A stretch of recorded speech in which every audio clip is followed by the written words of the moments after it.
York is a great place to live, but I wouldn't want to visit there in August. When the temperature and the humidity start fighting it out for first place, I take to the hills. My cottage is on the wrong side of the lake. The neighbors here have one virtue. They leave you alone.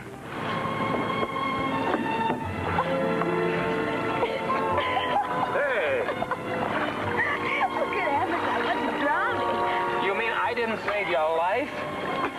Oh, well, I guess you're entitled to a merit badge. Well, I wish I would have done more. Well, are you going to pull me in and throw me back? I may have you stuffed and mounted. Well.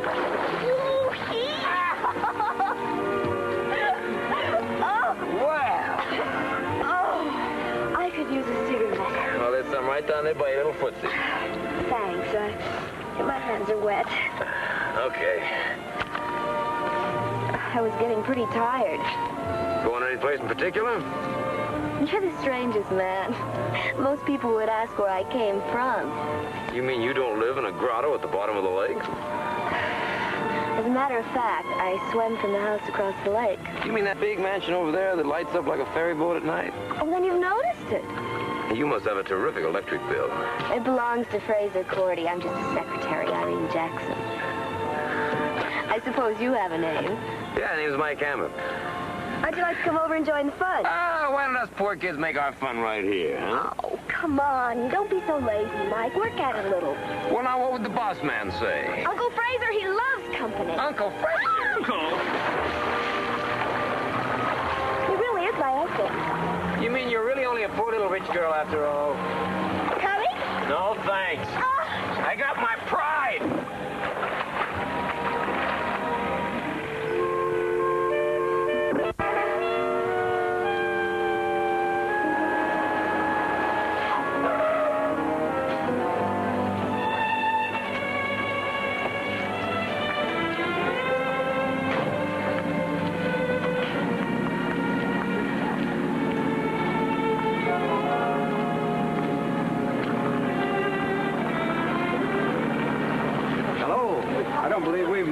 I'm Cordy. Mike Hammer's the name. Well, glad to have you aboard. Do you know everybody here? Well, no, nobody but your niece. Don't tell me you're the one she was spotting through those binoculars. Yeah. Well, come on along. I want you to meet some people. All right, fine. This is my wife, Miriam. Darling, this is Mike Hammer, a friend of Irene's. How do you do, Mrs. Cordy? Miriam, for heaven's sakes. What are you trying to do? Give the place some class? Mike's a neighbor of ours, dear. Oh? Yeah, from across the lake. Well, don't be a snob about it. Oh, I'll try not to be. Come here a minute, will you? I want you to meet somebody. Shake hands with Mike Hammer. Huh? Chris McCullough. Oh, you're Mike Hammer? How do you do? You two should get along fine. Chris is a beachcomber from your side of the lake. Oh, pay no attention to her, Hammer. She's a fugitive from a Pennsylvania coal mine. That'll fact. That should make you feel more at home. Would you like to hear the story of my early struggles?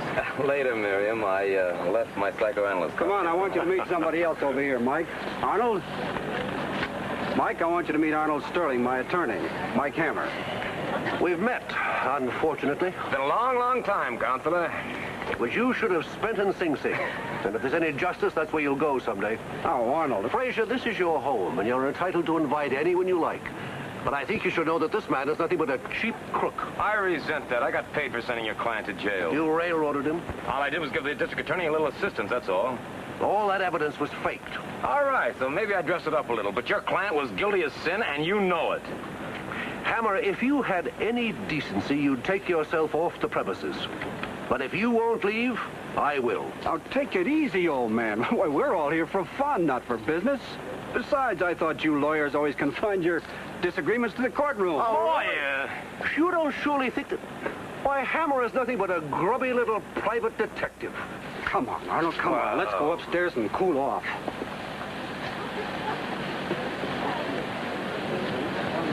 Look, Mrs. Cordy, I'm sorry. Well, son, that really tore it. So you're a private eye. Apparently that's lower than a beachcomber. Around here, old boy, is rock bottom low. Yeah, well, in case anybody's interested, I'm on vacation. Sure you are. Hey, now, just a minute. When somebody throws rocks at me, I like to know the reason why. Oh, look, Hammer, everybody knows that Miriam's having an affair with somebody. Oh? Oh, everybody knows but her husband, huh? Well, the private detective on the scene was apt to suspect that even Cordy has found out. Yeah, well, not from me, Buster. Nobody else would tell him. We all took a vow of silence. Primarily because everybody likes both of them. Yeah, and their parties, huh? That's right, and you're going to ruin it all. How am I going to... Oh, look, Hammer, it doesn't mean that much to me either way.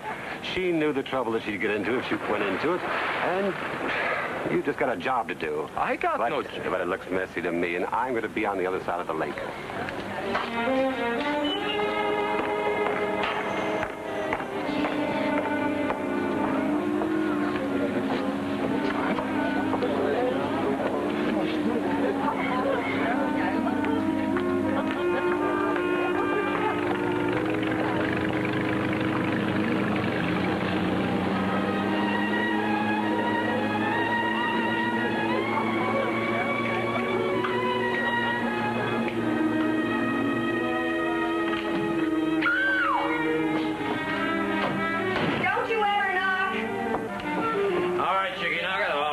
How did you find out I was a private detective? I looked it up in the classified. Yeah, well, look again, honey, because I don't take divorce cases, and I don't like dames who play it cute. Dames! We haven't discussed your fee yet. Oh, I suppose that's the answer to everything, huh? You just toss your checkbook at my head. Well, it happens to be a blank check. All you have to do is find out who Miriam is playing games with, and you can fill it in yourself. Oh? Tell me, how much is the old man worth? Let's say he could lay his hands on a big chunk. No, let's say you could lay your hands on it. You'd get rid of Miriam, huh? Oh, honey, you'd try anything, wouldn't you? I think I'll see what Miriam has to offer. Trouble has a smell all its own. And even French perfume at $100 an ounce didn't hide it. For a man on vacation, there wasn't a single reason why I should stay there, except morbid curiosity. And maybe a little urge to give J. Arnold Sterling a bad time.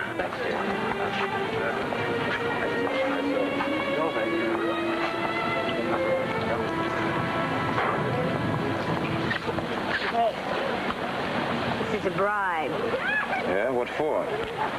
Information. Miriam and Fraser have been in the study for over an hour. What goes here? Go get your binoculars. They pull down the shades, too. Well, in that case, honey, I think you blew the ball game. Oh, look, Mike, I'm not out to knife Miriam. I just don't want Fraser to get it. Sure.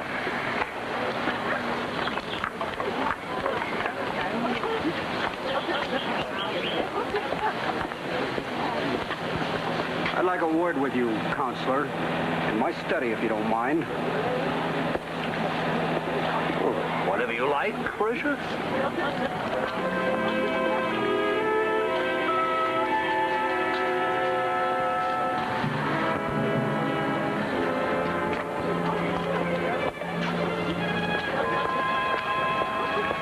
Mike, I don't know how much you've guessed or what you were told, but everything's all squared away now. Good. You've got an understanding husband. Well, there wasn't nearly as much to understand as some people would like to believe. Oh? Your being here helped to clear the air. Just a little walk, that's all. Don't ever tell me things like that again. I'll never trust you. Yeah, I can see that. And if you so much as ever call my wife, I'll ruin you.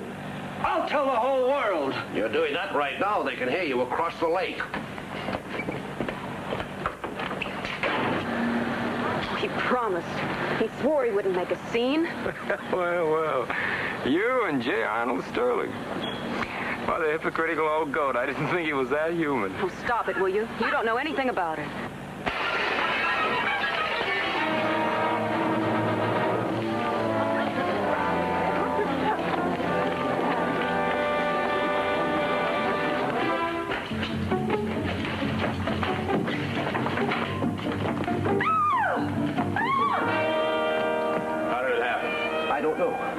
I was going to get my car. I heard the noise. Come off it. You don't think I was out on the stairs. I ran back. Look here, Hammer, I don't have to take that from you. Just take a word of advice, Counselor. Get yourself a good lawyer, because you got a murder rap on your back.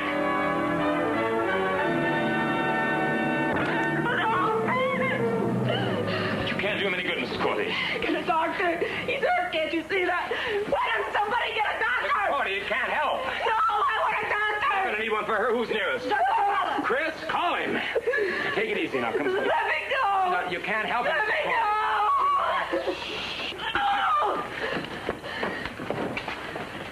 Chris. Oh, Chris, hurry, come over here. Something terrible's happened. It's Fraser. He's hurt. I think he's dying.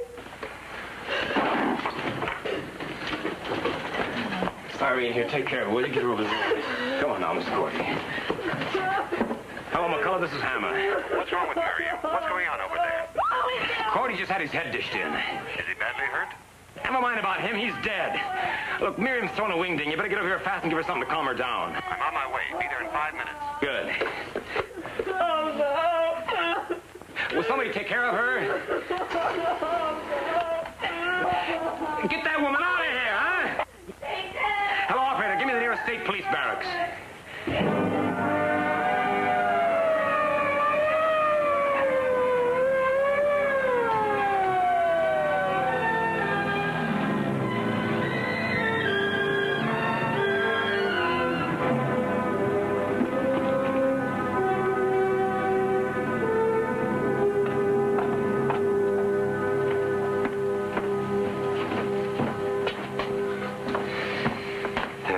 Is Fraser really dead? You're about as dead as he can get. How can a thing like this happen? Well, you know what the situation is. Figure it out for yourself. Sterling? I said everybody was to wait downstairs. I just got here. From where? Captain, this is Dr. McCullough. He lives across the lake. I phoned him to come over and take care of Mrs. Cordy. Okay, she's in her room. Thanks.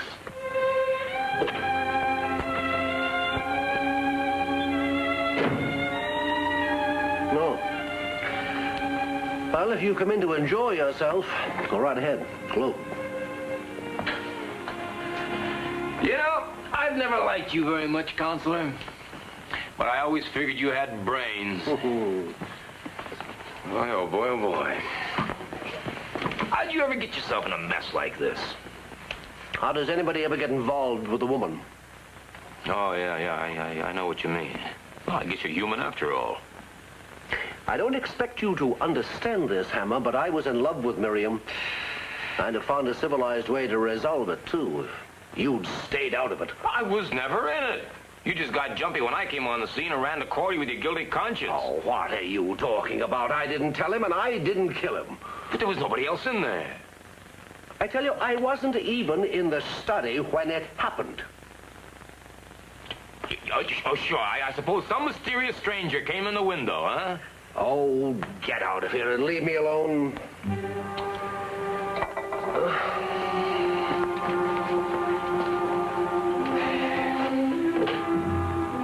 Oh, boy, oh, boy, oh, boy.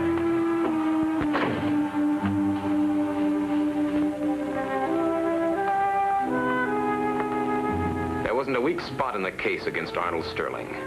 He'd been having an affair with the dead man's wife, motive. He'd been alone in the study with Cordy, opportunity. There were a dozen witnesses to the quarrel, and Sterling was found standing over the corpse. It couldn't have been tighter. Against that were a couple of points that would never get into court. Sterling was too rigid a human being to kill anybody in a moment of passion. If he'd planned murder, he was too intelligent to be so sloppy. He was a rich man himself. He wasn't after Cordy's money.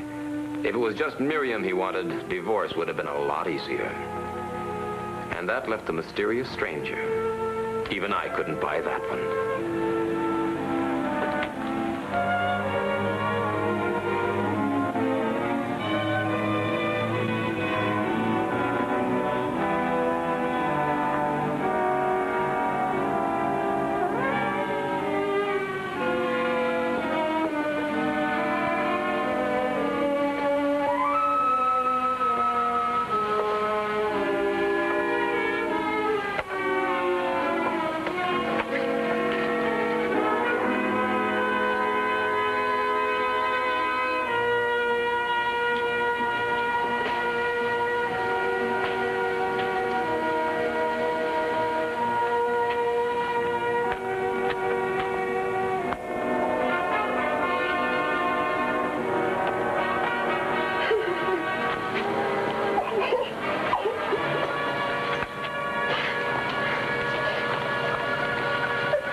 Made a mess out of things, didn't I? Well, that all depends. Who inherits? I've never seen his will. Miriam will get most of it. I don't suppose I'll starve. Oh, come on now, honey. You must have guessed about Miriam. No, I didn't. It's incredible. Honest Sterling, of all people. Why incredible? I don't know. It's hard to explain. You'd have to know Miriam, her background. Underneath, she's still got a lot of that coal mine town left in her. Oh, Mike, I don't want to sound like a snob, but Arnold and Fraser were aristocrats. And Miriam belonged in some end-of-the-pavement trucker's cafe. Does that sound terrible? Well, don't worry about how it sounds, honey. Well, she married Fraser for all the advantages his money could give her. Oh, it was a fair bargain, because Fraser in return wanted a young and beautiful wife for a showpiece. Yeah, well, how does Sterling fit into all of this, huh? That's the point. To stay true to form, Miriam should have found herself somebody young and handsome. Somebody from the wrong side of the lake. Yeah? Maybe you should have let her use binoculars. I'm glad I didn't. Yeah?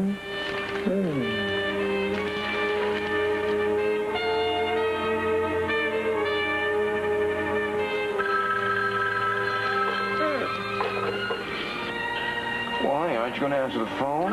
Somebody in the house will get it. Oh.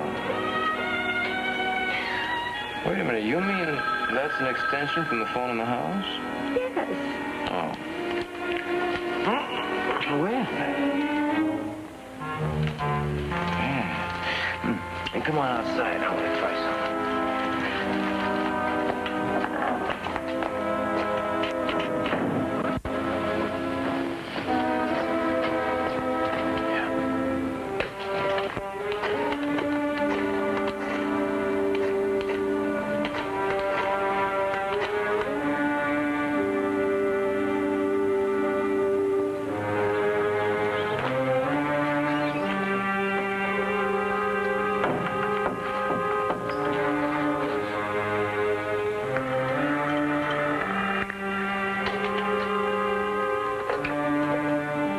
Yes? Irene, Yeah? I wish I could remember the first words that Alexander Graham Bell spoke on the telephone. I think he said, I want you, but I forgot who he said it to. I think I can write in the name. I'm going to need some help. Irene, what's the name of the gate man? Barney. Yeah. Go get him for me, will you? And meet me downstairs as soon as you can. But why? Come on, no, why? Just do as I say. Now, scat. Okay.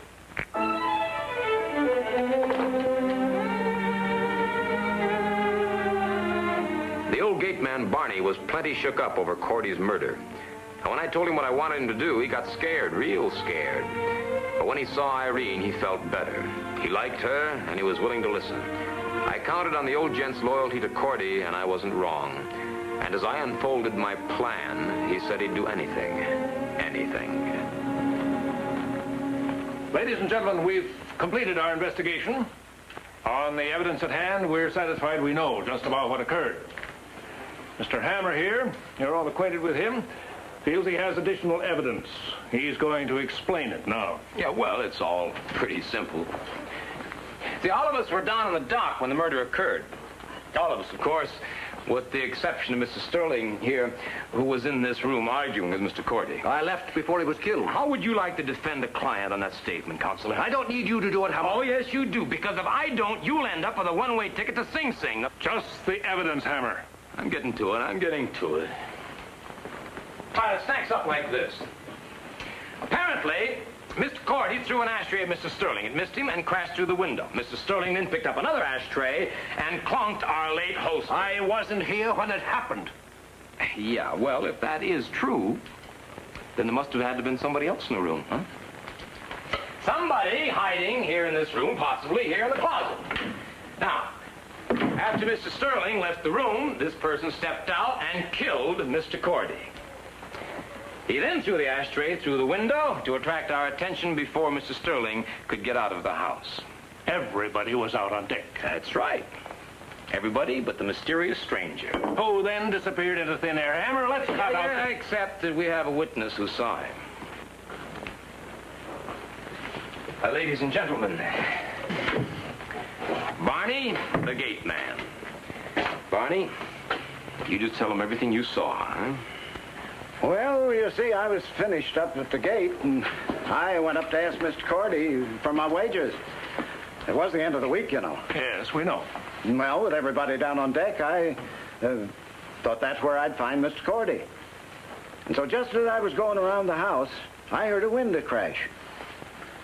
Everybody on the deck started hightailing it for the house. Well, that was no time for me to be asking for my wages. That's right, Barney. What happened then? Well, just as I told you. I went into the bushes to wait. And that's when I seen him. Climbing down the trellis outside of that window. What did he do then?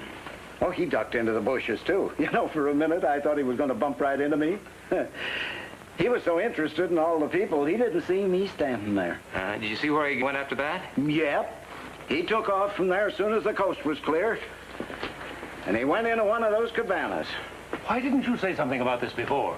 Because nobody asked me, that's why. Until Mr. Hammer come along. Oh, all right, forget it. You think you could recognize this man you saw climb down the trellis? There's no reason why I can't. He's standing right there.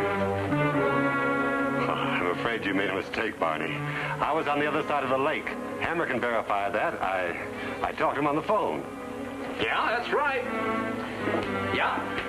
Except there's a phone in the cabana. You want me to tell you how it was done?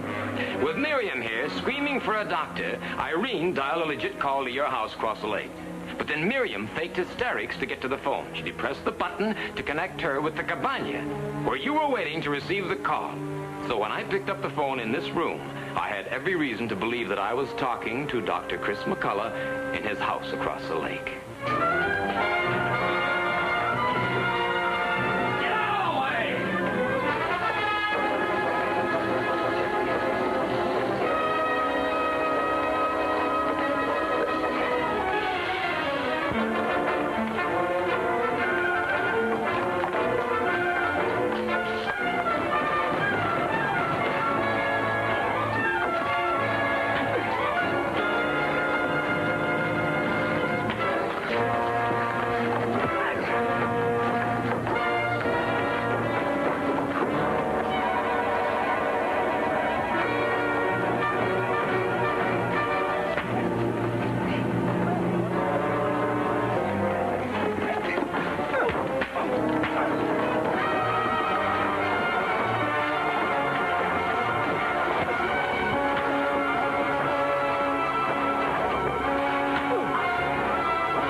Anybody else out of the lake? All right, let's get him out.